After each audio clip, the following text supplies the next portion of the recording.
March 1st, 1896.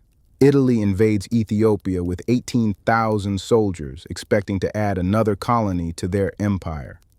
It's the height of the scramble for Africa, and they think this will be easy. What they don't know, 100,000 Ethiopian warriors are waiting in these mountains, armed with modern rifles, united across ethnic and religious lines, and absolutely refusing to bow. In the next 6 hours, Italy will suffer the most devastating defeat in European colonial history.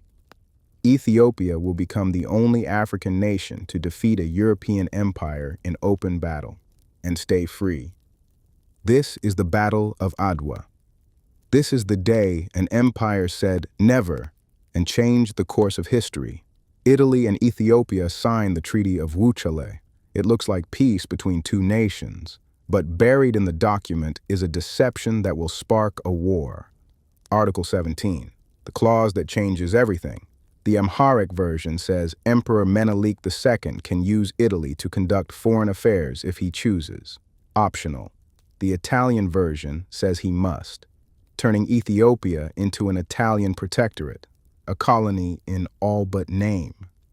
This is the tail end of the 19th century, and the scramble for Africa is a geopolitical feeding frenzy.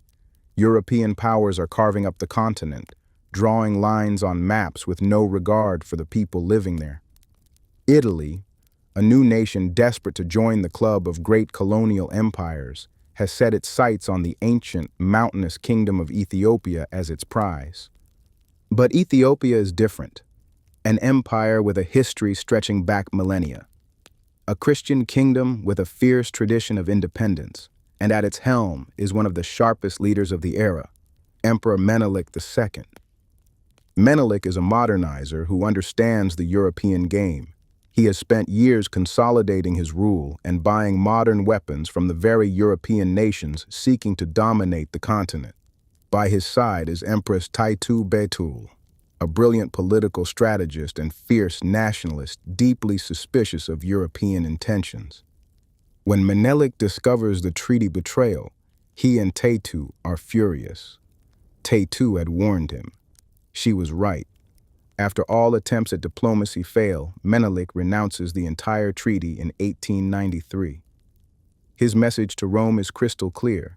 Ethiopia is free and will stay that way. For Italy, this is humiliation. National pride is wounded. What they could not get with trickery, they will take by force. War is now inevitable. December 1895. An Italian force is ambushed and annihilated at Amba Alagi. The survivors stagger back with a terrifying message. The Ethiopians are not what Rome expected. But the warning comes too late. The Italian army is already deep in Ethiopian territory, marching toward a confrontation that will define the fate of an entire continent. The Italian response had been swift and dripping with arrogance. From their base in Eritrea, they pushed into the Ethiopian province of Tigray. General Oreste Baratieri, the Italian commander, saw the Ethiopians as a disorganized tribal force that would fold at the first sign of a disciplined European army. Early victories against local resistance only confirmed his prejudice. He rashly promised to bring Menelik back to Rome in a cage. In Rome, Prime Minister Francesco Crispi cheered him on. A colonial war was the perfect distraction from domestic problems. He promised Baratieri he'd be hailed as a hero. But Baratieri's army was a mess. Fewer than 20,000 men. Professional soldiers in heavy European uniforms, ill-suited for the scorching African sun. Eritrean colonial troops, known as askari, who had no loyalty to Rome. 56 artillery pieces stretched thin across impossible terrain, supply lines in chaos, and crucially, almost no reliable maps of the brutal, rocky mountains they were marching into. While Baratieri stumbled into Tigray, Emperor Menelik was pulling off one of the most incredible feats of mobilization in African history. September 1895. Menelik sends out a proclamation, a call to arms that echoes across his vast, diverse empire.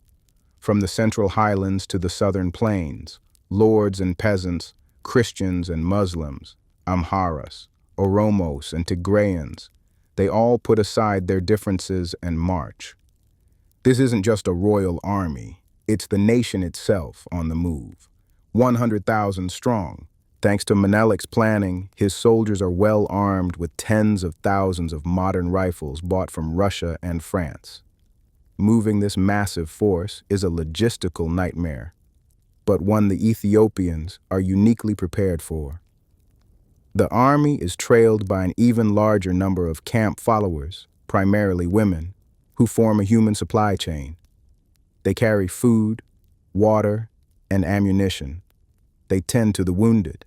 They bear an incredible part of the burden. While the Italians struggle with broken supply lines, Menelik's army lives off pre-stocked granaries and the support of locals who despise the invaders. The shock of Amba Alagi forces Baratieri to pull his army back. The two sides are now drawing closer, destined for a showdown in the jagged mountains around Adwa. February 29th, 1896, a leap day. General Baratieri holds a council of war. His generals demand action, attack or be branded a coward. Outvoted, pressured, desperate, he makes the fateful choice. They will launch a surprise night march and attack the Ethiopian camp at dawn. But both armies are starving. By late February, Baratieri's army of about 17,700 men is critically low on supplies. His intelligence is terrible. He still thinks the Ethiopian force is much smaller than it actually is. The terrain is a nightmare his mapmakers can't make sense of, and the pressure from Rome is unbearable. Prime Minister Crispi sends a furious telegram practically accusing Baratieri of cowardice. Baratieri knows a retreat would brand him a failure, but attacking feels like suicide. On the other side, Emperor Menelik's massive army is also running out of food. The land has been picked clean. He can't hold his coalition together forever. In fact, he has secretly planned to break camp and move his army on March 2nd. The entire fate of the campaign hangs by a thread. Then Baratieri makes his move. His plan is dangerously complex. He divides his army into 4 brigades that will march on 3 separate, treacherous mountain tracks in the dead of night. He pictures his brigades arriving on the hills overlooking Menelik's camp at dawn, where they can rain down artillery on the sleeping Ethiopians. The plan depends on perfect timing, flawless coordination, accurate maps. It will have none of these things, as thousands of Italian and Eritrean soldiers prepare to march into the darkness. They are walking straight into a catastrophe. On the moonless night of February 29th, the Italian columns began their march. It was a disaster from the start. The terrain was a confusing maze of interlocking hills and ravines. The maps were worthless. In the pitch-black darkness, the brigades got hopelessly lost. General Albertone's brigade, made up mostly of Eritrean askari, marched for hours in the wrong direction. By dawn, instead of being positioned on a hill next to the other brigades, Albertone found himself isolated, exposed, and right in front of the main Ethiopian camp. The Ethiopians weren't surprised. Their spies had been tracking the Italians. As the sun rose on March 1st, lookouts spotted the dust from Albertone's column. A cry went up. Emperor Menelik, attending an early morning church service, was alerted. The great war drums began to beat, a sound that echoed through the valleys. The battle had begun, but on Ethiopian terms. Albertone's brigade was the first to face the Ethiopian onslaught. Thousands of Ethiopian warriors poured down from the hills. The Eritrean askari fought bravely, but they were outnumbered and outflanked. Within hours, the brigade was shattered. Albertone himself was captured. General Baratieri, watching from a distance, realized the nightmare unfolding. He ordered his other brigades to advance and support Albertone. But it was too late. The Ethiopians had the momentum. The Italian brigades, Dabormida, Arimondi, and Elena, found themselves fighting separate, desperate battles across the broken terrain. Communication between them was nearly impossible. Dabormita's brigade marched into a valley, thinking they were flanking the Ethiopians. Instead, they walked into a trap. Ethiopian forces surrounded them on all sides. Dabormita and most of his men were killed. The brigade ceased to exist. Arimondi's brigade held out longer, fighting fiercely on a hilltop. But wave after wave of Ethiopian attacks wore them down. General Arimondi was killed. His men broke and ran. Only Elena's brigade managed to retreat in some order, covering the fleeing remnants of the Italian army. By midday, it was over. The Italians had suffered a catastrophic defeat. Nearly 7,000 Italian and Eritrean soldiers were dead. Another 1,500 were wounded. About 3,000 were captured, including hundreds of Italian officers. The Ethiopians had won one of the most decisive victories in African history. Emperor Menelik could have pursued the broken Italian army and potentially driven them into the sea, but he chose restraint. He had made his point. Ethiopia's independence was non-negotiable. The prisoners were treated with surprising dignity. Menelik eventually released them, sending a message to Europe. Ethiopia was civilized, powerful, and here to stay. The Battle of Adwa shattered the myth of European invincibility in Africa. The scale of the Italian defeat was staggering. Of the roughly 17,700 men Baratieri led into battle, more than 6,000 were killed, about half Italian, the other half Eritrean askari. Another 1,500 were wounded, and around 3,000 were captured. All 56 artillery pieces and 11,000 rifles were taken. Baratieri's army hadn't just been defeated, it had ceased to exist. The panicked survivors began a desperate 20-mile flight back toward Eritrea, hunted along the way by local peasants who had risen up against them. The cost for Ethiopia was also terribly high, with estimates of 4,000 to 7,000 killed and up to 10,000 wounded. But their army was intact, and they had won a victory that stunned the world. The Italian prisoners were generally treated humanely, a strategic choice by Menelik to show his civilized leadership to the world. But the captured Eritrean askari faced a grim fate.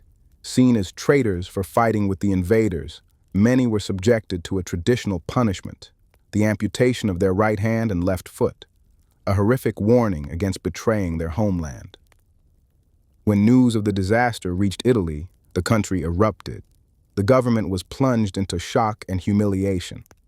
Riots broke out in major cities with protesters chanting, "Viva Menelik, long live Menelik."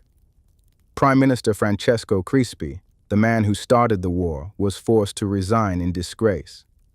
General Baratieri was put on trial, and though acquitted, his career and reputation were destroyed. The dream of a glorious Italian empire had died in the mountains of Adwa. Menelik, showing his strategic wisdom, chose not to drive the Italians completely out of their coastal colony of Eritrea. He worried a total rout might provoke a larger, vengeful campaign from all of Europe. His main goal had been achieved: defending Ethiopian sovereignty.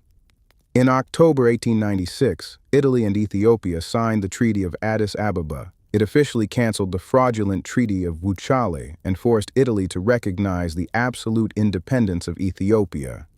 Ethiopia stood alone, uncolonized, unbroken, and victorious.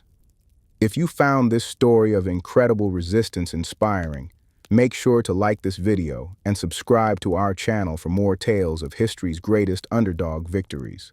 Let us know in the comments which historical battle you want to see covered next. Thanks for watching.